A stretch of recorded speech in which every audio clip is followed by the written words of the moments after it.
සංගීත සීසන් 2 කතාවට ආදරය කරන ඔයාලව ගොඩාක් ආදරෙන් පිළිගැනීමට කැමැත්තක් තිබෙනවා. ඉතින් කොහොම හරි අද මම මෙන්න මේ ගැන තමයි ඔයත් එක්ක කතා කිරීමටත් සූදානමක් තියාගෙන ඉන්නේ කියන දේ ගැන අද අපිට මතක් කරන්නට හැකියාවක් ලැබෙනවා කියලයි මම මේ වෙලාවේ ඔයත් එක්කම කතා කරන්නට සූදානමකුත් එකතු කරගෙන ඉන්නේ.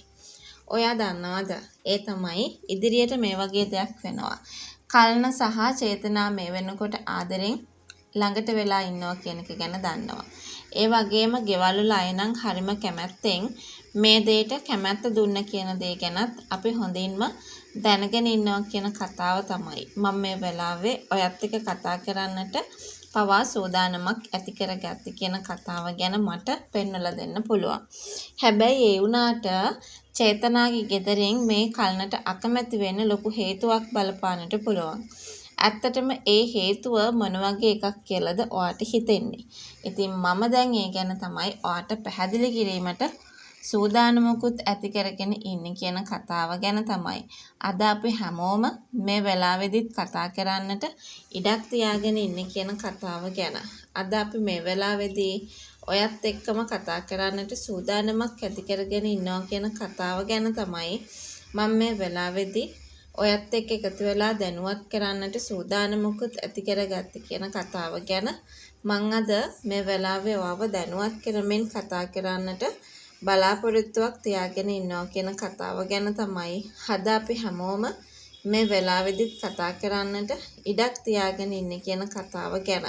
මම මේ වෙලාවේ ඔයත් එක්ක එකතු වෙලා දැනුම් දෙන්නට සූදානමක් තියාගෙන ඉන්නවා කියන කතාව තමයි අද අපි හැමෝම මේ වෙලාවේදී කතා කරගන්නට සූදානමකුත් ලොකුවටම තියාගන්න පුළුවන්කමකුත් ලැබෙන්නේ කියන කතාව ගැන තමයි අද අපි හැමෝම මේ වෙලාවේදී ඔයව දැනුවත් කරමින් කතා කරන්නට සූදානමක් එකතු කරගෙන ඉන්නේ කියන කතාව ගැන තමයි අද අපි හැමෝම මේ වෙලාවේදී කතා කරගන්නට ඕනේ. ඉතින් කොහොමුණත් චේතනා ගෙදරින් කැමති නැත්තේ මේ කට්ටිය දේශපාලනය කරන කට්ටිය හින්දා වගේම ඒ පවුලේ ඒ තරම් දේශපාලනය කරන්න කැමැත්තක් නැහැ. මොකද සාමාන්‍ය පවුලක් හින්දා තමයි ඒ විදිහ අදහසක් අපිට මේ වෙලාවේ කතා කරගන්නට පුළුවන්කමක් තියෙන කියන කාරණාව ගැන අද අපි මේ වෙලාවේදී ඔයත් එක්ක කතා කරන්නට සූදානම් වෙලා ඉන්නවා කියන කතාව ගැන තමයි අද මම මේ වෙලාවේදී ඔයත් එක්කම කතා කරගන්නට ඉඩක් තියාගෙන ඉන්නේ කියන කතාව ගැන අද අපි මේ වෙලාවේ ඔයව දැනුවත් කරන්නට සූදානමක් තියාගෙන ඉන්නවා කියන කතාව ගැන තමයි අද අපි මේ වෙලාවේදී ඔයත් එක්ක කතා කරන්නට බලාපොරොත්තු වෙන්නේ. ඔයා විශ්වාස කරන්න. ඒ තමයි කල්න මේ දෙමව්පියන් එක්ක කතා කරනවා.